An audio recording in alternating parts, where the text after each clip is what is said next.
Good morning, everyone. Welcome back to the Celtic Way. I am your host, John McGinley. I am joined by Josh McCafferty. We're here to chat through a bit of Celtic news, preview the upcoming friendly. Celtic are in Portugal, they're training in Lisbon, pre-season's ramping up.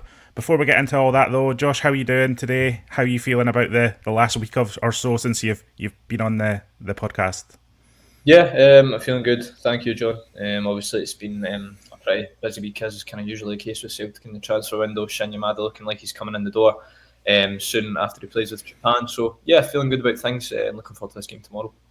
Yeah, good stuff. Listen, hello to everyone in the live chat. We're looking for questions today. We're looking for a bit of interaction. I think it's going to be that style of show if we get enough of that. So fire in any questions you have about the team, about the channel if you want, anything to do with Celtic or us. Just fire in a question. We'll try and answer that at some stage in the next half an hour or so. There's not too much news going on over the last 24 hours, I would say. We had all the Shinya Matsuda stuff. It looks like he's going to be coming into Celtic. We did a big video on Shinya Matsuda yesterday, so I don't want to go over too much old ground, but just, Josh, what's your perception of the Shinya Matsuda deal? Yeah, I think there's been a lot of talk around it just because of his form in the J League over this season, not scored many goals. My feeling on the transfer is that if Celtic can get the best out of Shinya Matsuda, I think he's shown that he can be a really good striker. Obviously, I think Daizen Maeda's best scoring season in the J League was 23 goals. Shinya Matsuda's is 20. So there's proof there that if they can get the best out of him, then he can be a really good player for Celtic. It's just about whether they're going to get that out of him at 25 coming into his peak years. It's probably a good time to buy him. He's been recognised playing for Japan now, 1.5 million. It's like Inamura, relatively low risk. And watching a couple of clips of him, videos don't tell you how good a player is, but they give you a sense of what type of player they are. I think he looks like a decent striker. He can score with both feet. He can get a shot out of nothing. His shot power looks really good. He's good in the air, surprisingly, and he's pretty strong too. So I think he's got all the attributes that can make him a good striker at Celtic, but it's just whether he's going to be that. I'm not going to know until he comes in the door. So I'm going to reserve my full judgment on the deal until we've seen him for a good couple of games in a Celtic jersey. But yet again, it's intriguing that the club are exploring that Japanese market because they've certainly had some gems from Japan and Kawasaki Frontale before, as we know, with Rio Hatate.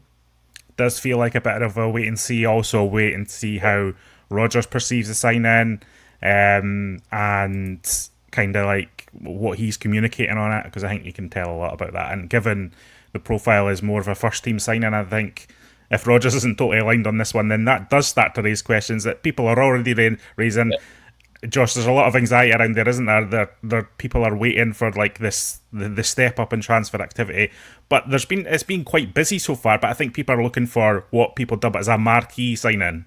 Yeah, I think the thing is, Celtic have already signed 5 players. It's about to be 6. I think people are just getting a bit antsy because they've not. There's still a lot of key positions to be filled. If you look at it, you've still got to sign a backup left back. You've still got to sign a central defender or 2, perhaps a midfielder, a couple of forward players as well. So there's still a lot to be done. But at the same time, I think you have to consider what the club have done so far. You know, Kieran Tierney, Benjamin Nygren looks like it could be a really good signing, as we'll get on to in a minute with Vilchami's and Asalo's comments. Inamura's come in, Callum Osman's come in, Shinya Matsuda's about to come in the door as well. So it's not as if Celtic have done nothing so far. They've actually been quite busy. And some deadwood has been cleared. You know, the likes of Mike Nawrocki, Gustav Lagerbielke has departed, getting people like them off the books is good. And then obviously Nicholas Kuhn's move is about to go through to Como. That's probably an announcement due on that soon as well. So it's not as if Celtic have been sitting on their backsides doing nothing, and I expect money to be spent as well going into the next couple of weeks of the window, just given that they've not spent a lot so far, because there will be a budget there for the manager to spend, and I'm sure he's going to spend that on some marquee players perhaps. And I wouldn't be getting too nervous or worked up about things at the minute. The league doesn't start for another 3 or 4 weeks, and that Champions League qualifier isn't for another 6 weeks. So there's still a lot of time for business to be done, and I think I would just be a bit chill at the minute with things. You're like me, Josh. You take things a bit. You're quite laid back and just like to see how things pan out before going in two-footed on it. And I'm noticing a lot of two-footed comments around the Celtic internet and in real life at the moment. So for me, it's just all about let's just wait and see how things pan out and not prejudge everything too much. But that's just how I live my life. Thanks for the questions coming in so far. Get your questions in, folks. I'll build up a bank of them, and we'll do a bit of a Q&A later on. So get any questions or comments, just on how you feel about the way the direction of travel Celtic are going in this summer and what's to come. While we get those questions in, etc., we will talk a bit about Celtic in Portugal at the moment. Now, the squad have travelled. They've got friendlies against Estrela da Amadora and Sporting over the next few days. It starts tomorrow. It's a behind closed doors match, Josh. There will be cameras there. We will get to see it on Celtic TV. That's where to watch it, folks, if you're a subscriber to Celtic TV. What are your expectations? This, for me, there's a bit of anticipation building around Benjamin Nygren, and if we're going to see him over these two matches, I would suggest we are at some point. Brendan Rodgers said earlier in the week he's very excited. That was the words he used about Benjamin Nygren. Very excited about what he has to offer Celtic. Volyami Sinisalo in the press today, speaking from the training camp, saying he also thinks he'll be a player who can excite and that Celtic fans are really going to get behind, knowing what he knows of the player, knowing his personality. He's played against youth international against Benjamin Nygren in the past. Fans are eager to see not just his ability, but where he's going to fit into the team, Josh. I think that's going to be, because we know that he played the majority of his games on the right wing for Nordjylland, but the chat is that he might be more of a player who impacts the central areas of the game, and I'm actually quite interested to see where Brendan Rodgers deploys him, as on the right, as part of that midfield three, or perhaps in a new formation. Yeah, so am I, certainly. I think he's a versatile player, and I think no matter where he plays, Benjamin Nygren can provide a goal threat. So it's going to be very intriguing over these next couple of games where he's going to play. No one really knows, to be honest. Obviously, right wing, Nicholas Kuhn isn't in Portugal with the squad, so could Benjamin Nygren come in there and take that position? He could play as a number 10 in a 4-2-3-1. He could perhaps play as one of the 8s in a 4-2-3-1. He could even play as a central striker, probably, or on the left. He's that versatile. It's anybody's guess where he's going to play, and this is a good sign that we're having this conversation, because it just shows the versatility of the player. And the comments that are being made, I think, are very encouraging. It shows that he's a quality player who's impressing in training, who's doing pretty well so far. And if he's doing well in training, it's just about carrying that into the games.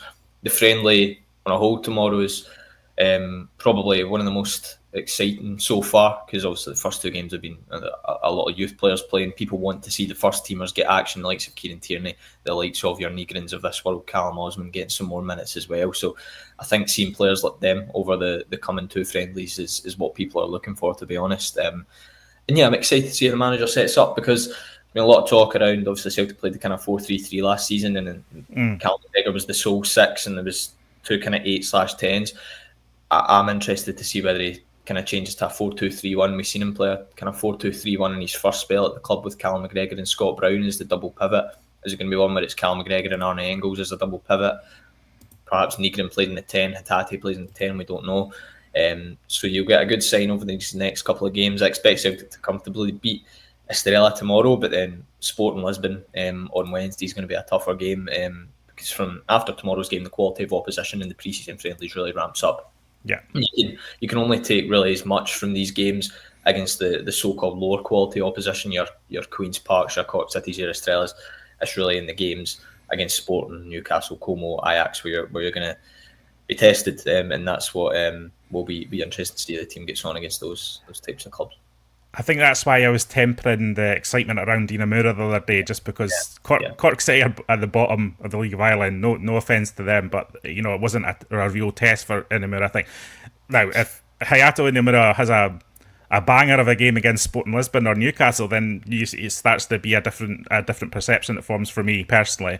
Just in terms of who is and isn't in Portugal, it's probably easier to say who's not going to be featuring in these games. Cameron Carter-Vickers won't play against Estrella or Sporting. Alistair Johnston won't play. Paulo Bernardo won't play. Luis Palma won't play.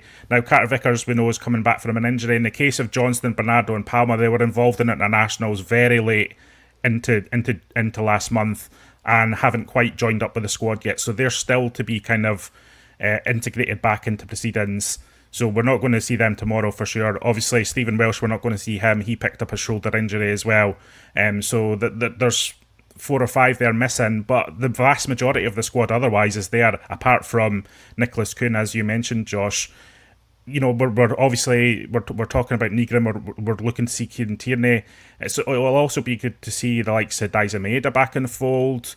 Adamida, see what he's kind of offering this preseason as well. There's there's underlying stories around all these players, I think, going into the new season. We've also got some youth players in Portugal. The ones that I know of that are there are Colby Donovan, I think, is over there. Kyle Ewer's there, Sean McCardle, Ben Summers, I think Sammy Nguzo, I think I spotted him in the video as well, and Ben McPherson, I think. Do you know of any others, Josh? I know you have your ear to the ground on those kind of things. Yeah, I was watching the training clip on Celtic TV last night, and those were the names that I certainly noted. I didn't see anyone else there, but that's the select few. Obviously, so there's a lot of youth players with the squad when they were playing those games against Queen's Park and Cork, and then Brendan will have selected a certain few to go over to Portugal with the team, and those guys have impressed him as much that they've got over. So that gives you a kind of clue and an incline into who he's liking out the youth players that they've got to go with the first team over to Portugal. And then you'll get an even bigger incline as to who he likes, who's going to get a lot of minutes in these forthcoming games. I thought Ben Summers actually did all right in the match against Cork the other night, playing in that kind of inside left role, linked up well with Inamura. But yeah, in terms of the other players that are going to be featuring, obviously Kasper Schmeichel, another one who'll be coming back into the fold. But these guys, for me, it's a big season for Adamida and what he has to do this campaign. I know he got 20 goals last term, but there's still a lot of question marks around him, his abilities as a Celtic number 9, in my opinion. So this is a really good chance for him in pre-season to score a couple of goals. We know he's very much a confidence player, and if he can get a couple of goals behind his belt in pre-season, go into the campaign and a run of form and start scoring early, you want that to happen, because last season he didn't get a pre-season in him. He joined Celtic mid-August, didn't really look fit. The manager spoke about that, how he was still getting up to speed with fitness even in September. So getting a full pre-season behind his back could be massive, and seeing how he can do this campaign is going to be really interesting, especially with the striker situation. We know Callum Osman's in the door. We know Shinya Matsuda is going to come in the door. Johnny Kenny, the manager, wants him to sign a new contract, perhaps send him out on loan though. But that's 3 strikers, 2 alongside Ida, and then you've got Daiza Maeda who can also play centre forward. So it's a big season for Ida. He's still got that price tag hanging over him, whether he likes it or not. It's a shame that it is there, but yeah, I'm excited to see how he does in pre-season, because I think it's a big campaign for him coming up. Yeah, I think this is the time where it feels like, I mean, the first 2 matches they're Celtic matches, and you see a bit of Celtic, but you can't really tell too much until the established senior. This is akin to when Celtic went to the USA and we started seeing more of the team over there. And I actually think last season's USA tour was quite instructive for what kind of Celtic we were going to see once the season started. Early patterns developed quite quickly, such as Nicholas Kuhn just being red hot in pre-season last year. Just the way Celtic were exploiting the teams in America was very similar to how Celtic functioned and performed in the Champions League, actually. So we'll see how things are. I think the Newcastle game is good for everyone as well. Newcastle obviously bringing a massive crowd up, and hopefully Celtic might get a signing or 2 in and boost the home end as well. I think that could be a competitive match if, just given the atmosphere, I think will be quite strong in the stadium that day, and it'll be competitive for Celtic to go up against the Premier League team. So that's all to come as well.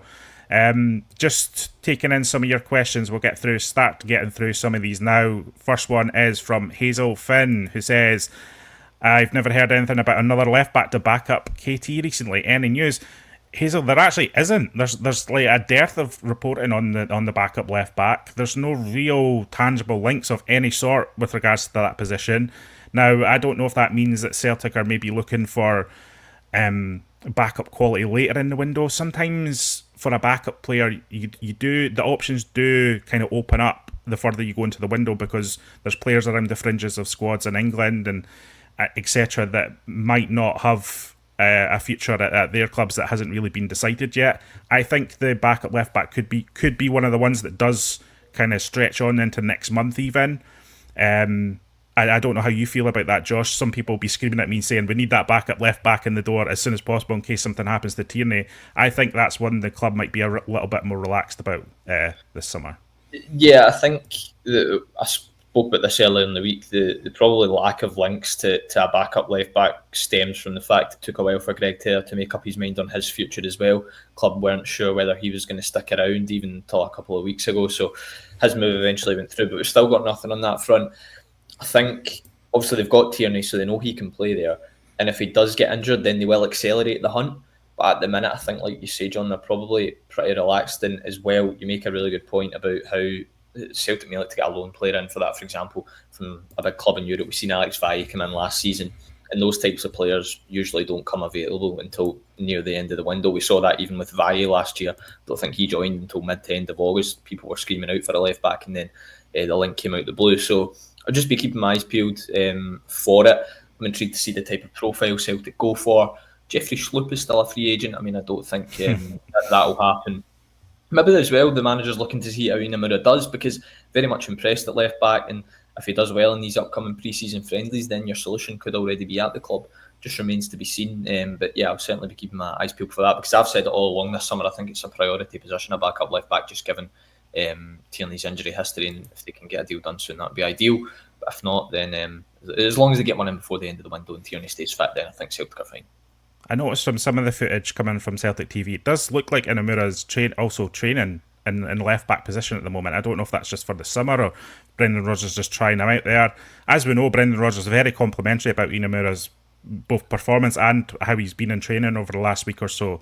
So Brendan Rodgers isn't adverse to changing someone's established position. He's done that in his career before. He does like to play to the strengths of a player. So if he feels his strengths are best suited to being a left back, then I don't think he'll hesitate in kind of giving him a shot there. But I guess that's something we'll see as the summer progresses.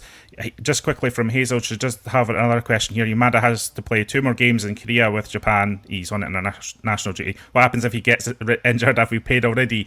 No. I think if he got injured, that would be a problem. He's still to do his medical. It's still all to be finalised. The chat is he's going to be with the Japan team in South Korea. I think they've got matches against China and South Korea themselves. I think the last match is on Tuesday. So I think then he travels to the UK and goes through all the formal processes of sign-in. So that's obviously there's a wee bit of risk there in terms of injury, but I don't think we should be worried too much. He played 45 minutes, I think, against Hong Kong. That was his first appearance for Japan. So you'll be hoping for more minutes, undoubtedly, before making the move to Celtic. So I guess, again, it's another wait-and-see situation. Yeah, the fee has been agreed, but not paid yet. So Celtic just waiting for him to finish those games with Japan, and sure he comes through unscathed, and then he'll come over. If he could get a goal or two in those upcoming 2 games, that'd be good. He was speaking in the press yesterday actually about his own performances and how he wants to improve himself, and how his displays haven't been good enough in the past 6 months. So if he get a goal or two to boost his confidence coming into Celtic, then that would be ideal. A question from Cooks here. I'm just going to address it because I'd like to address any question that comes our way. Is it true you guys are on the Herald's payroll, same as the Rangers review? Well, yeah, we are on the Herald's payroll, if you like to put it like that. We're employed by NewsQuest. The Rangers Review is another outlet within NewsQuest. There are also a Hearts outlet called the Hearts Standard. There are also a Hibs outlet called the Hibs Observer. So there's these various club outlets within NewsQuest. We have editorial control over the Celtic way. Nobody tells us what to write or what to say or what to do.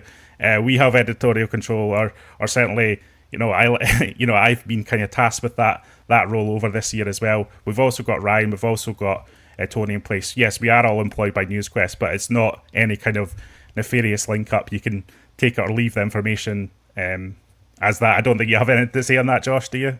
No, certainly not. You've summed up pretty well, very accurately, John. Yeah. So as I say, it's not just a Rangers and Celtic thing. They've got outlets for other clubs. So they've got various outlets, and we are the Celtic one, and we are privileged to be so. I have to say. Big Dom asking, are you expecting Brendan to extend his contract? If not, why? That is the big question, I think, on the back of everyone's minds. If we're talking about anxiety around the summer and kind of like how people are feeling, I think the fact that Brendan Rodgers only has 1 year left on his deal might be fueling a lot of that. Are you expecting a breakthrough on this summer, Josh? I can't say I am personally. Yeah, it's the $1 million question, and more or less everyone I've spoken to doesn't think the manager's going to stay.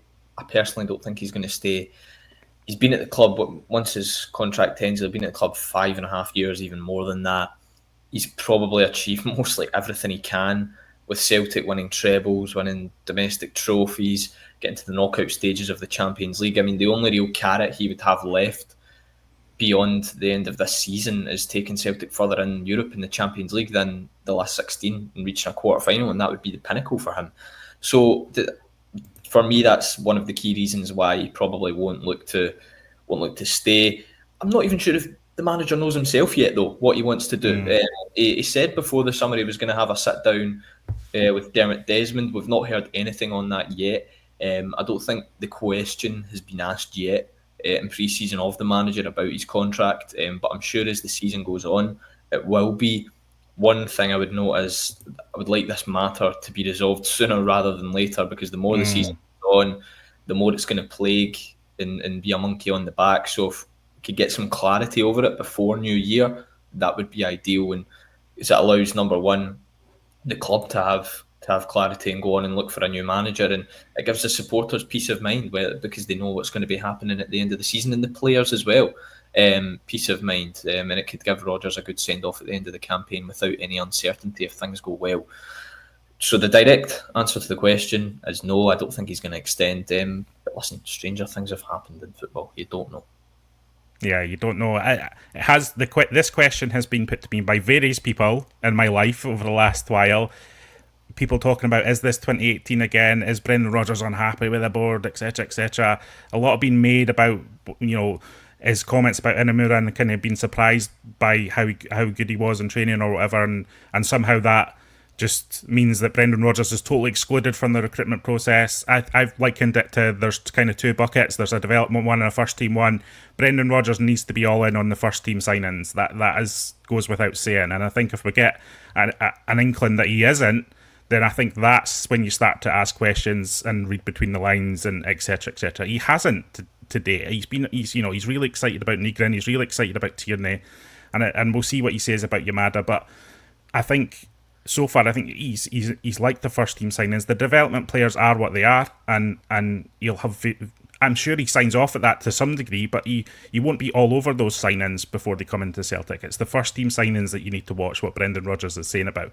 And I don't think we're quite at the position where we can go, this is Terminado all over again. I think there's a lot to play out here, and the summer has to play out. And it has to play out positively, I do agree. But I don't think we're quite there yet and being too anxious about it all. Big Dom also following up his question with, are you expecting any bigger fee signings, 6 million plus in this window? The short answer is yes, so that's what I am expecting, because Celtic over the last few years have delivered that, and I don't really see any sign that we wouldn't deliver that again this summer, Josh. Yeah, I think certainly, and especially I've alluded to it several times, there will be a transfer budget there and the manager will want to spend that transfer budget, and there's only been, once Yamada comes in the door, probably just north of £3 million spent. The budget, we don't even know, it could be 10 times that. So I'm sure there will be money spent. I mean, you look, even deadline day last season when £18 million round about that was spent alone, 17-18 million. So yeah, there's key positions to be filled, and the manager wants quality. So, and money gets you quality. So there will be, I would expect 2, perhaps even 3, £6 million plus signings. It's just a waiting game. Like we said earlier, people getting a bit restless, people getting a bit antsy, but there's still, I don't even think we're halfway through the summer transfer window yet in terms of it being officially opened. The season doesn't start for another couple of weeks, so I think there will be money spent. We're going to be getting the happy clapper comments in the video today, Josh. That's what's going to be put to us. But I agree with you. I actually agree with you wholeheartedly. Another question, Mo Knots 52 asking, putting Brendan's contract aside, are we building a stronger side for Europe, or are we waiting to see if we qualify for the Champions League? Listen, I think it's a fair enough question to go, where is the marquee striker? Where is the replacement for Kyogo? Who are we getting in to replace Kuhn? I think those are totally valid questions, especially in the context of Brendan Rodgers saying he wants to build a competitive team for Europe. They're definitely valid, and it's something that Celtic do have to follow through on this summer. I think it would be a mistake to wait and see if we qualify for the Champions League to then strengthen the team, just with the importance of those playoff matches. And given the resources that Celtic already have on hand, for me, if I was Celtic, I wouldn't be waiting to see for anything. I would be trying to build as strong a side as possible for that two-legged qualifying tie. At the moment, I don't think the squad is quite there, so there is work to be done. I know, without repeating yourself, Josh, do you expect big signings in before the qualifying tie? Yeah, well, I think that there needs to be, because there's still so many positions to be filled. I mean, we look at the squad in general, the players that have left, the players that have come in. So Greg Taylor's left, you've brought in Kieran Tierney. Jeff Schloop's left, you've brought in Hayato Inamura. Kuhn's left, you've brought in Nygren. that's just like for like replacements. So technically, in a first team sense, there's no one actually been added yet. Ross Doohan's come in, and then Callum Osmond's come in, but they're not really going to be first team regulars. So there are still players that need to come in for you to actually improve the squad upon last season. And like you say, it would be insanity for Celtic to wait until after that Champions League qualifier to see what they're going to do in the transfer market. Number one, because it will affect your chances of how you do in that playoff itself. And number two, after the second leg of the playoff finishes, there's probably about 48 hours left of the transfer window. So it would just be stupid to leave it that late. So they should be looking to do all they can to get the squad in the best possible shape and make sure the squad from last season is improved going into that Champions League playoff, because it's a massive game. It's season defining. We all know that. We all know what lies after that. 8, perhaps 10 Champions League matches, the prize money that comes with that. So it's a massive tie, and Celtic should be doing all they can to strengthen for it. If I was at the bare minimum for the Champions League tie alone, the rest of the window is what it is for the season ahead. But the bare minimum for me for the Champions League tie is at least getting Nicholas Kuhn's replacement in, an established winger of quality that Brendan Rodgers likes. That has to be in place for that tie, I would say. They need to get moving on another attacker, because we're a bit short there at the moment, and I'm not wanting to, no offence to Yang or Forrest, but I'm not wanting to go into a crucial Champions League qualifier with Forrest on one side and Yoon Jung Yang on the other side. I don't think that's that acceptable, to be frank with you. So I guess we'll have to wait and see how that develops. Like, as we keep saying, David Ferguson asking, we need a left and a right-footed centre-back. Will we get both? I don't think we're going to sign 2 defenders, Josh, at this point. I don't know how you feel about that. Yeah, I mean, unless one of the established players leaves, such as Trusty. Yeah, so I think it's down to whether one of perhaps Trusty or Scales leaves. My bets would be on it being Trusty, but then again, I'm just not sure he departs. The club have been linked with left-footed centre-backs. They've been linked with Toure from Le Havre, who's a right-footed centre-back. So not really quite sure what they're kind of looking at in that department. Rodgers has spoke about Dane Murray and the role he could have in this coming season. He started the first 2 pre-season friendlies as well. He's a right-footed central defender. Nawrocki and Lagerbielke have left, but at the moment, looking at who's at the club, I don't think 2 centre-backs will be signed. I think there will be 1. I don't think there will be 2, though, just based on who's there at the moment. But it's that old phrase, we're going to have to wait and see what happens, who leaves, who stays, who goes. But the central defensive situation, I don't think it's one that Celtic will be highest on the priority list. And now, for example, we'll be getting the Yamada deal over the line. We'll be getting a winger or 2 of quality in, and then they'll be looking at the left back situation and the centre back situation, because I would be comfortable, I'm sure you would too, John, going into that Champions League playoff with Carter Vickers and Trusty, or Carter Vickers and Scales as your central defensive partnership. The only issue is you get an injury to Carter Vickers or Trusty, then you're suddenly in a sticky situation. But I say 1 centre half. I can't see the club signing 2, to be honest. Yeah. Square Sources Mick, when is the qualifier? The qualifier is on, the draw for the qualifier is on the 4th of August, and the first leg is on the 19th or 20th of August, so around 5 weeks' time, and then the second leg is the 26th or the 27th of August. Both legs come before the end of the transfer window. Those are the dates. Celtic will be seeded for the draw, but it's still going to be a pretty tough draw regardless. Every player that Celtic can face will be champions of their nation. So seeded or unseeded, I think it's going to be a tricky tie, Josh. I mean, we've said it all year, but it's not looking any easier now that we're getting closer to it. Yeah, we also don't know whether Celtic are going to be at home or away in the first or second leg, so that could be big as well. It doesn't matter whether you're seeded; it's just the luck of the draw on that particular topic. But yeah, there's some tough teams Celtic could face. I think avoiding FC Basel of Switzerland, who won the Swiss League, who boast the likes of Jordan Shaqiri in their ranks, avoiding them would be ideal, but it's going to be difficult. But I think Celtic should have confidence going into this game, just given their performances in Europe last season. Since that Dortmund game, they've been pretty much impeccable in Europe. I mean, Atalanta, they were terrific. They were the Europa League winners, brilliant against RB Leipzig, getting points against Club Brugge and Dinamo Zagreb, competing until the dying seconds against Bayern Munich. So I think Celtic should have no fear whoever they face going into this tie, especially with that Celtic Park home crowd. They should be fine, barring any mishaps. But they still have to earn it. They still have to go and compete and win the tie, and it's not going to be easy. it should be noted as well that just because we're seeded, it doesn't mean that we play at home in the second leg. It's actually at random. Both teams get pulled out, and then the home away gets decided as the draw develops. So seeded status is only in terms of the coefficient. It doesn't give you a second leg at home, which is important depending on your outlook on that kind of thing. Yeah, and I wouldn't say I'm dreading that game. It's exciting to be involved in that kind of two-legged tie, but I do have hesitation. It's not a gimme. You know, a Celtic's qualification for the Champions League phase is not a gimme, and I think we all need to get our head around that because these things can go wrong quickly. And I think if Celtic do get to the league phase and get past the playoff, I think it's not a grand achievement, but I think it's an accomplishment of a goal that I think Celtic should be a club at the level who can get through these qualifying ties, but it is difficult. Someone asking a question from X here. Do you think we could try a 3-5-2 pre-season? We seem to be in for a few strikers to have a bank of four, suggesting two up top. Also, if CB centre-back interest is to be believed, then we would have enough to rotate a three in defence too. The tactical questions are interesting, especially the profiles of players that have been linked with different types of forward. You know, the penalty box kind of forward, as well as being linked with a kind of more connected general hold-up play, not hold-up play, but just a connecting force in that attack.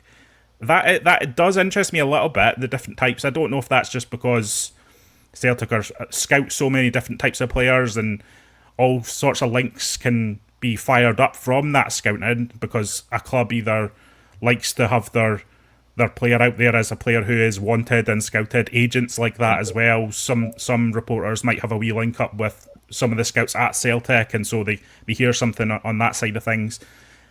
Do transfer links tell us about the direction of the team, Josh? And how radical will a tactical change this summer be? I personally don't think it'll be quite as radical as a 3-5-2, but I wouldn't be surprised if there's a different kind of shape in midfield and in the front three. Yeah, I agree with you. I don't think Celtic go to a 3-5-2 this season. I mean, it's certainly something that the manager is capable of doing. I think he implemented somewhat of a 3-4-3 when he was at Leicester City, and that served them pretty well. They won the FA Cup, beat Manchester City at the Etihad. So, yeah, I expect some tweaks though, like you say, especially I think the arrival of Kieran Tierney poses a lot of questions tactically about how Celtic are going to set up. We've seen Greg Taylor invert. Kieran Tierney's a totally different type of player to that, so how's he going to be implemented on the left-hand side? Are you going to have a different shape in the midfield to try and get the best out of Arne Engels to help him progress, to help him improve, perhaps playing a double pivot with Callum McGregor, and then the number 10 position could belong to someone like Hatate or Nygren, so it's going to be hugely intriguing. I think you'll get some clues, like you said, John, last season we got some clues about how Celtic were going to approach the campaign in the pre-season tour of the USA, so are we going to get some clues in these upcoming games against Estrela and Sporting, then Newcastle and the Como Cup, how Celtic are going to go about their business, what the manager's looking to do, because he spoke towards the end of last season how the squad needs refreshed, and I think when you're looking to refresh the squad, you need to also somewhat refresh your approach. I mean, we sat down and watched a number of games towards the end of last season that were stale, that were boring at times. I think we could all agree with that. So especially even that the cup final is the biggest example of that in terms of how that game went. So I expect us to be some alterations tactically this season to bring some new life and new energy into the team. Larson saying, does Rodgers have a history of changing formations? Well, he played that kind of 4-2-3-1 at Celtic, as Josh says. He did play with a back three at times at Leicester as well, so he has toyed with different formations over the years. I think he prefers a back four. That's the sense I've got from Rodgers' career. JGI saying we'll never play two main strikers in the traditional sense. It's just not how we set up. I believe Brendan will refine our current style, but it won't be changing to a traditional 3-5-2. So I think that kind of backs up what we're thinking. What else? What other questions are coming through here? There was a question on. Let me see. I had one there and I've lost it, unfortunately. Oh, we'll bring in this fun one in from Square Sausages. Mick, is it a square window, an arch one, or is it round? What shape is the transfer window? I don't know, Mick. All I know is that the window slams shut at some stage. So I'm not sure what shape it is, but it definitely slams shut. So at least we all know that. Thanks for all your questions today. I think time's run out on our show today, unfortunately. We will be back with a live show over the weekend, though. Myself and Ryan are going to be recapping and reviewing what we see against Estrela da Amadora tomorrow in that behind closed door match at the Benfica training ground. So we will be live tomorrow afternoon to give all our thoughts on that. Josh, any final thoughts on you over the next week before you're next on? Not particularly. Just looking forward to seeing how these two games go, and perhaps the time I'm next on, Shinya Matsuda may have arrived. We'll just have to wait and see. But yeah, looking forward to these two games and see what happens. As I say, thanks to everyone joining us live. Thanks to everyone in the comments below. If you're leaving one of your comments there was a fair bit of chat yesterday just around the Shinya Matsuda deal. And I did look at your comments and have a look at them. I'm going to try and bring in the comments from below more often into the live show, because we very much do take live comments more often, but I will try and bring some more comments in from down below. And as I say, we're back with myself and Ryan tomorrow to review proceedings at the Benfica training ground, and we'll be back then. Until then, have a great Friday, have a great Friday night, and we'll see you tomorrow on Saturday. Goodbye.